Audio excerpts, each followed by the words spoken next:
Midwest Whitetail is brought to you by Realtree, Muddy Outdoors, Frigid Forage, Hoyt Archery, Fuse Accessories, Rocket Broadheads, Scott Archery, Redneck Hunting Blinds, Cabela's, Bloodsport Arrows, Trophy Rock, Yeti Coolers, Non-Typical Wildlife Solutions, Quiet Cat, Deer Grow, Icon Cameras, and Nikon.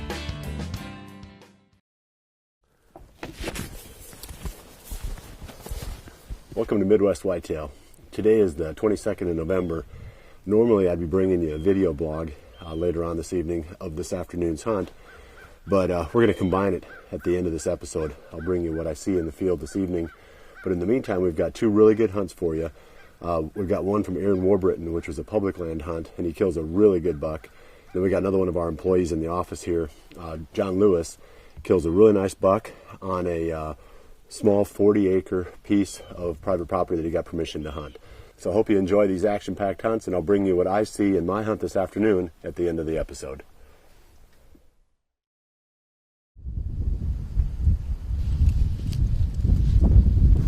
Well, it's November 11th. And we're back in the same stand that we were in last night. Zach and I actually came in here yesterday and had a pretty crazy hunt. We came in trying to do a midday sit just because we hadn't been seeing hardly any deer moving first light or in the evenings. That's kind of typical with this time of year. But yesterday we come in, we hit this field, parked the car and walked out here and looked up, and there was a bunch of bucks out here chasing a doe at 10 in the morning. So we couldn't even get back to my stand. I've got a stand down here at the other end of it. We just had to hunker down here below us in these hedge trees. Ended up having a pretty cool day. Had some bucks chase a doe by us, and one buck walk right by us underneath this hedge tree about 5-6 feet. Yesterday afternoon we went back up to the car, grabbed these stands and brought them in and set them up here. I mean, it's just a brushy fence row. There's really nothing to it, but this field is just so thick in front of us that doe come out here yesterday and those bucks lost her. So when these bucks start pushing those does around up in this big timber, I'd assume that they're going to come back down in here. It's 8 o'clock right now. We haven't seen anything so far, but like I said yesterday, we got in here at 10 and the field was full of deer. So hopefully the same thing happens again today. We got the same wind, but there is some storms coming in. It's about 60 degrees. It's a lot warmer than I'd like it to be. But we brought the Decoy in. There's this little waterway right here in the field, and it's 5-6 foot tall, weeds most of it, but the waterway is quite a bit lower grass, and there's several trails that are coming through right here around the stand. I doubt we see very much out of here. I mean, if we do see something, it's going to be from a long ways away, but the hope is that we'll see them from a distance. We'll call to them and they'll see the decoy and maybe come in for a shot.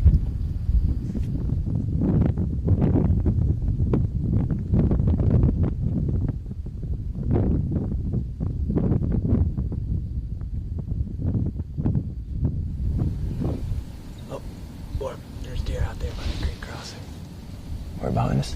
Yep. Oh yeah, it's right there.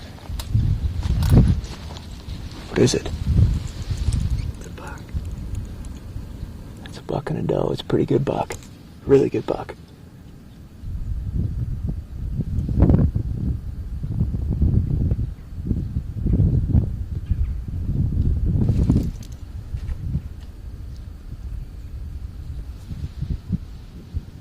Well,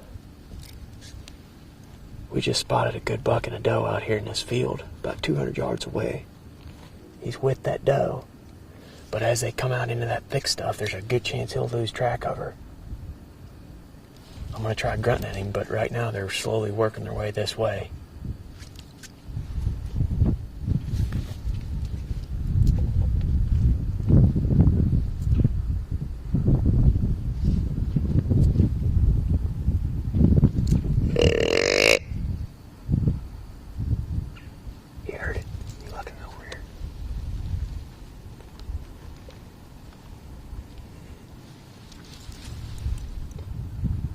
He's looking right at us.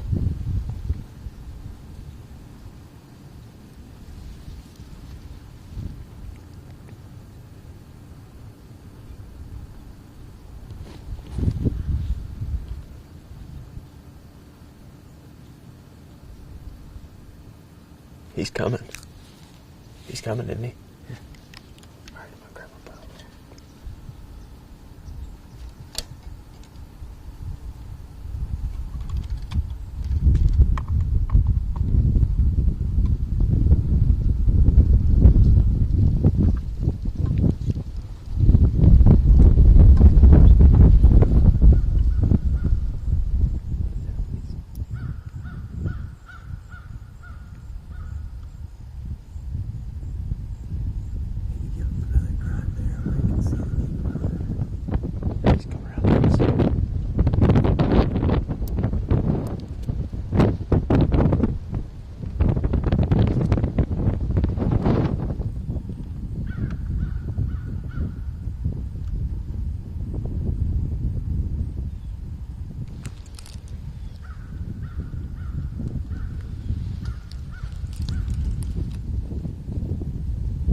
Smoked.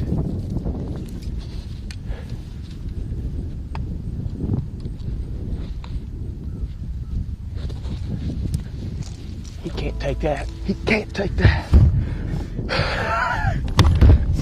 Oh my gosh. Was that cool or what? He came straight into that decoy. I mean, 15 yards right at the decoy. You can't ask for anything better than that. Public land, that's a trophy right there. That's a 5-6-year-old buck.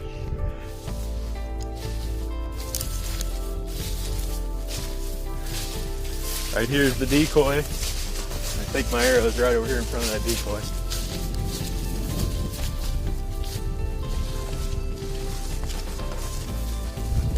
Right here. Oh yeah. He's pouring blood. Right there he is. Oh dude. He's a toad too. Look at that old joker.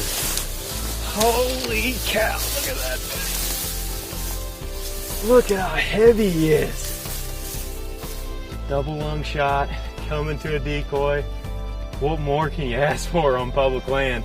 That is incredible. Nice, dude. Holy crap, man. He is. Look at how heavy he is. Well, we got him tagged, drug him up out of the marsh here, right up here to where we shot him, and pretty incredible hunt this morning. These deer have been moving a lot between 10 and 2, and that's something that I see a lot in the rut, especially once the 8th and 9th hits. After that, for the next week or so, between 10 and 2, these mature bucks are just up on their feet, either with does or cruising. Pretty incredible day yesterday. Had deer coming by us on the ground, had bucks chasing does all through this field. And we didn't see a single deer this morning until right at 10 o'clock when this buck and a doe popped out of that creek crossing across the way here. We grunted this buck in, he comes straight into the decoy, but if you notice, we only grunted at him one time just to get his attention. And he did not come in immediately after he heard it. I grunted just loud enough where he could hear it, he turned his head and looked our direction. I did not keep grunting at him, and that's a mistake a lot of people will make, is they'll keep grunting or snort wheezing or rattling at a deer, keep calling to a deer when they're not coming in. And all you really need to do is let them know that you're in the area. It took him several minutes. He eventually left that doe, come straight across the field, postured up to that decoy, and gave me a perfect 22-yard shot. Without that decoy, I don't think we'd have killed this buck. I mean, we're dealing with a 10-acre field here, And the only reason why he came over here is because he heard another buck grunt, and then he saw that buck and came over to check it out. I mean, he walked 150 yards across that field. It doesn't work like that all the time, but this morning it definitely did, and I couldn't be happier. What a great, mature public land buck.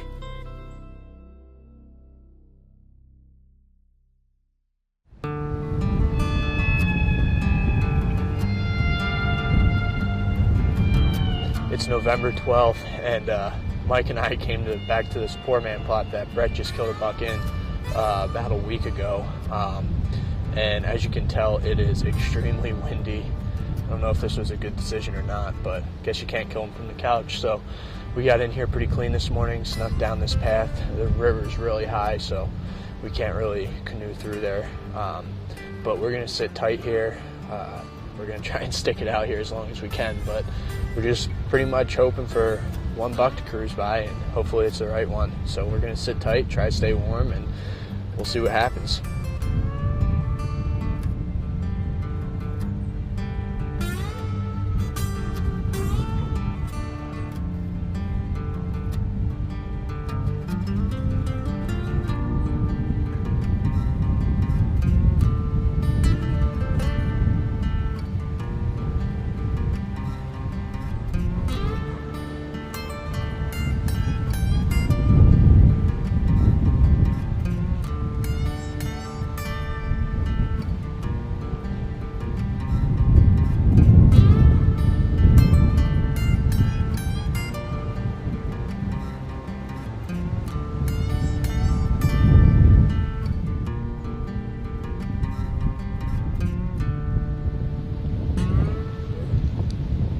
Deer right here, Mike.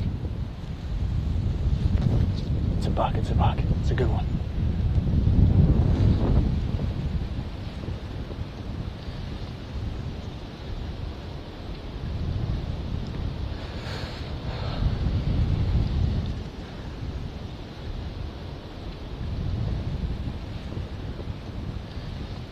Let's make it a scrape on that tree.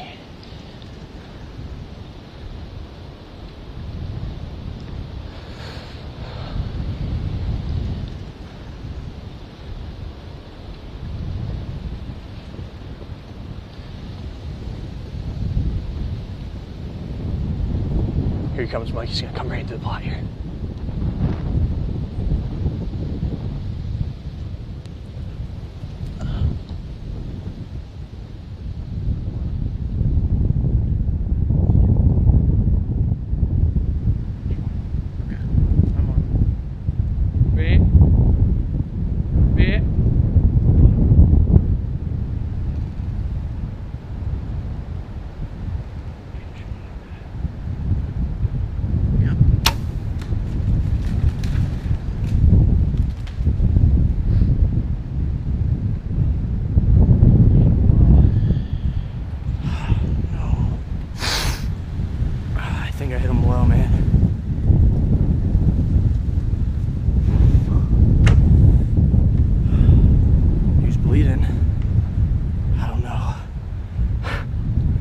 Windy as all get out, and he came right out. I don't know if I got something. I got maybe liver. I definitely hit him low. Well, we just got out of the stand. We're gonna creep up the edge of this little plot, see where I hit him, see what kind of blood's there, and most likely we're gonna back out on this deer. It's just on a small property like this, it's not worth bumping them, but depending on what we got, we'll decide our next move. But let's go see what we got for blood here.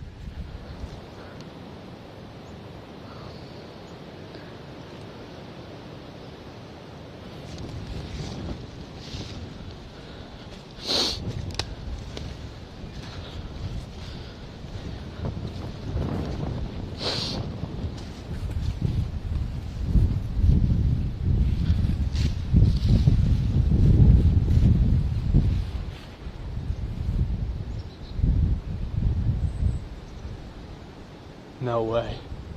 He's dead, man. He's lying right over there. He didn't even go 60 yards. No way. He's dead. I can see his ear. That deer didn't even go 60 yards. I mean, he is dead. By the grace of God, I could see his ear when I walked by and scanned it with the binoculars. And I have not shot a deer in 4 years, but I can't wait to get my hands on this buck. Let's go get him. That's the 9. That's him. Well, we finally got him back to the poor man plot. We've been putting in a lot of time on this small 40-acre property, and actually, not even a week ago, Brett Joy was out here from New Hampshire. He drew a tag this year, and this is a property that we've been helping him scout and get prepped up for his season, and he killed one of our hit list bucks right here, right at this spot, not even a week ago. It's a bulletproof spot located between 2 giant bedding areas. You can access it through the creek. You're not going to bump any deer coming in, and with a west wind, very rarely will anything get downwind from you because they have to cross a creek and get pretty far out in that cornfield.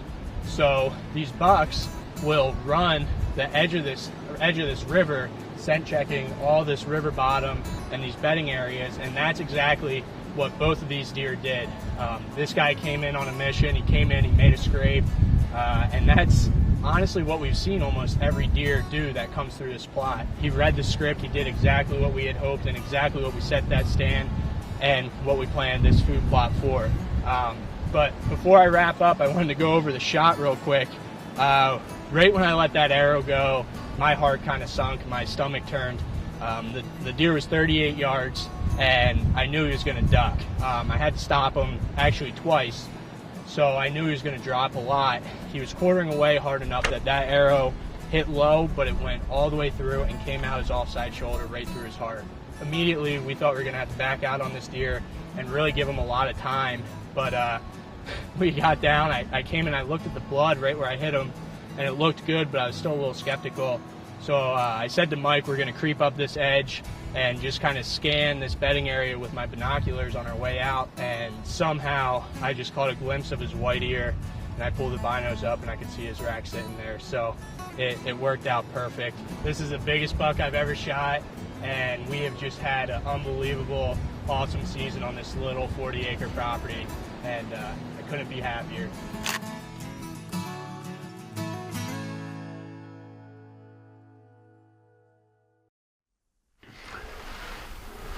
I've got about an hour of legal shooting time left here this evening, and I haven't seen a deer. Well, I shouldn't say that. I did see a fawn feeding in the picked beans behind the blind here about a half an hour ago. Yesterday, there were deer everywhere. It was cold and snowy, and it was perfect conditions for active feeding. And it's possible that they got so much feeding in yesterday that it's going to be, kind of a dry spell this evening. But this phase of the rut, being the tail end, we see increasingly better hunting every evening around the food. It's hard to pin down a buck during the rut because they can be just about anywhere. But as the rut starts to taper down, you pretty much know they're going to be heading for food. So this actually becomes more of a consistent time than what we might have in other phases of the rut. But you've got to have a good food source. Strategy-wise, morning hunts should still be in the areas where the does are concentrated because the bucks are still going to be looking for does. So that hasn't really changed. Somewhere back in the cover, the older bucks are now starting to come off the does a little bit more, so they're cruising more. So you might have some success also just in kind of generic funnels that you find between 2 blocks of cover. So for morning hunts, look for travel routes and somewhere near doe bedding areas, and then, like I said, the evening, get around the food, and you should find the does. When you find the does, you'll find the bucks, and that's the whole key to success during the rut. If anything comes out here in this last hour, I'll show it to you. Otherwise, next week, we're going to have my hunt from a few days ago. We got another one at that time too. Some good action from Missouri already lined up for the next episode too. So check back again in another week. I appreciate you joining me. We'll see you back here again next week for the next episode of Midwest Whitetail. And remember to always dream big.